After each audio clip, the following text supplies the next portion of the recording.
পর্দায় উঠল বিপিএলের 11তম আসর উদ্বোধনী ম্যাচে লড়ছে গতবারের চ্যাম্পিয়ন ফরচুন বরিশাল এবং দুর্বার রাজশাহী। মিরপুরে আছেন সহকর্মী শাহান পাপন। সবশেষ তথ্য জানতে সরাসরি চলে যাচ্ছি তার কাছে। পাপন, রাজশাহী বড় টার্গেট উতরাতে কতটা প্রস্তুত বরিশাল, সেই সাথে দর্শকদের উন্মাদনা কেমন দেখছেন আমাদের জানাবেন।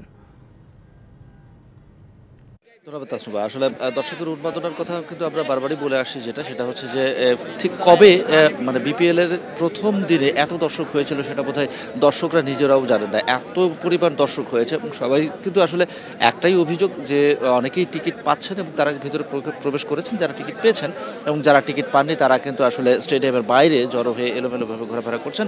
আবার অনেকে ব্ল্যাকের টিকিট কিনেও কিন্তু এখনও পর্যন্ত যে দৃশ্য দেখা গেছে স্টেডিয়ামে ঢুকতে দেখা গেছে। আর যে ম্যাচের কথা যদি বলি তাহলে ম্যাচ নিঃসন্দেহে হাই স্কোরিং একটা ম্যাচ।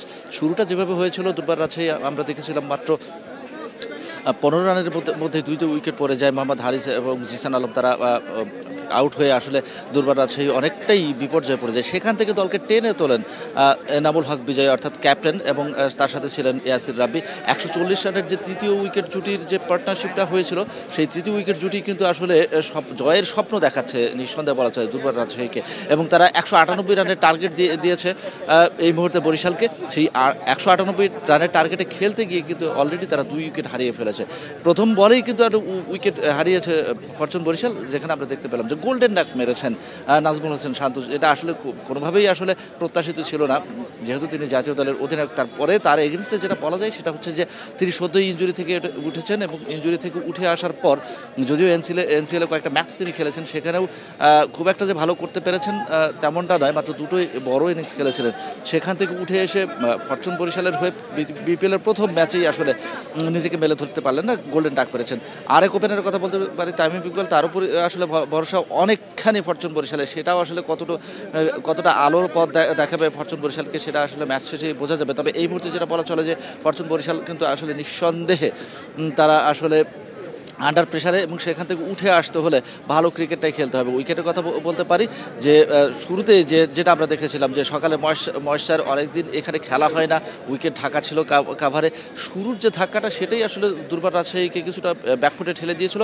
সেখান থেকে কিন্তু তারা আসলে খুব ভালোভাবে ফিরে এসেছে। এই যে 197টা রান করেছে, সেখানে অনবদ্য একটা ইনিংস খেলেছেন 94 অর্থাৎ 94 রানের ইনিংস খেলেছেন ইয়াসির রাব্বি, এবং তাকে যোগ্য সঙ্গ দিয়েছেন এনামুল হক বিজয়। সেটা কিন্তু বলা যায় তিনিও 65 রানের ইনিংস খেলেছেন। এখন ফরচুন বরিশালকে যে প্রবলেমটা আসলে ফেস করতে হবে এই মুহূর্তে আমরা যেটা দেখতে পাচ্ছি,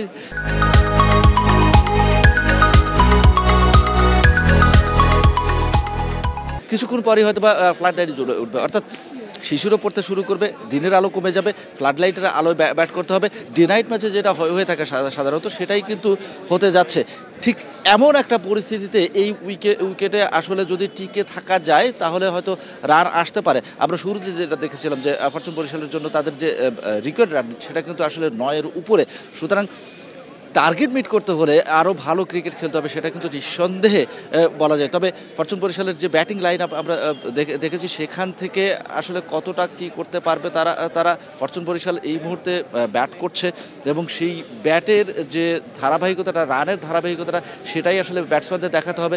যদি সেটা তারা আসলে করতে পারে তাহলে হয়তো বা একটা ভালো কিছু দেখা যেতে পারে। এই মুহূর্তে যদিও তারা 30 রানের মধ্যে 2টি উইকেট হারিয়ে ফেলেছে, গিয়ার আপ করার চেষ্টা করছে, এবং রিকোয়ার্ড রান রেটের মধ্যেই কিন্তু আসলে থাকতে হবে, এবং সেটা যদি না করা যায় তাহলে কিন্তু হাই স্কোরিং ম্যাচে পিছিয়ে পড়তে হবে। ব্যাকফুটে থেকে টি20তে আসলে ফ্রন্ট ফুটে যাওয়ার মানে যে নজিরটা সেগুলো খুব একটা দেখা যায় না যদিও, কেননা যদি পাওয়ার প্লেতে ভালো একটা স্কোর করা যায় তাহলেই কিন্তু আসলে একটা বড় স্কোরের সম্ভাবনা থাকে। যদিও দুর্বার রাজশাহী সেটা কিন্তু খুব যে ভালোভাবে করেছিল সেরকমও না, তারা পাওয়ার প্লেতে করেছিল মাত্র 40 রান এবং হারিয়েছিল 2 উইকেট। এই মুহূর্তে আমরা যেটা দেখতে পাচ্ছি যে 30 রানের মধ্যে 2 উইকেট হারিয়ে ফেলেছে ফরচুন বরিশাল।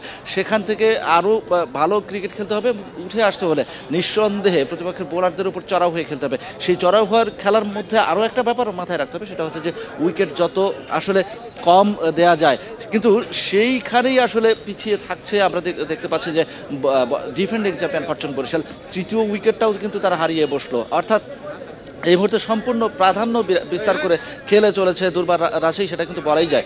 ব্যাটে তারা আসলে তাদের সামর্থ্য দেখিয়েছে, এবার বলে তাদের সামর্থ্য প্রদর্শন করছে। ওই যে বলছিলাম জিসান আলমের কথা, পাপন আপনি থাকবেন সেখানে, আমরা পরবর্তীতে হয়তো আবারও যুক্ত হব আপনার সাথে। ধন্যবাদ জানাচ্ছি।